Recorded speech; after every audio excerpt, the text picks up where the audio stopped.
अस्सलाम वालेकुम, आप देख रहे हैं पीए न्यूज एचडी और मैं हूं आपके होस्ट सादिया बतूल। शामिल करते हैं आज की अहम खबरें। रिपोर्ट पेश करती हैं मियां आसिम बशीर इंचार्ज नुमाइंदगान से। एशिया कप के मैचेस के औकात कार में तब्दीली। दुबई एशियन क्रिकेट काउंसिल ने एशिया कप के मैचेस के औकात कार में तब्दीली कर दी। एशिया कप के मैचेस मुत्तहिदा अरब अमारात के वक्त के मुताबिक शाम 6:30 बजे जबकि पाकिस्तानी वक्त के मुताबिक 7:30 बजे शुरू होंगे। टूर्नामेंट में 15 सितंबर को डबल हेडर मैचेस होंगे।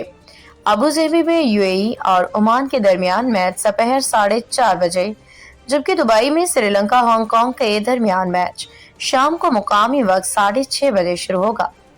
मैचेस के औकात कार में तब्दीली मौसम और शायकीन की आसानी को मद्देनजर रखते हुए की गई है। इससे कबल एशिया कप के मैचेस शाम को मुकामी वक्त 6 बजे शुरू होने का शेड्यूल जारी किया गया था। न्यूज स्टूडियो से अब तक के लिए इतना ही। मजीद खबरों और अपडेट्स के लिए देखते रहिए पीए न्यूज एचडी।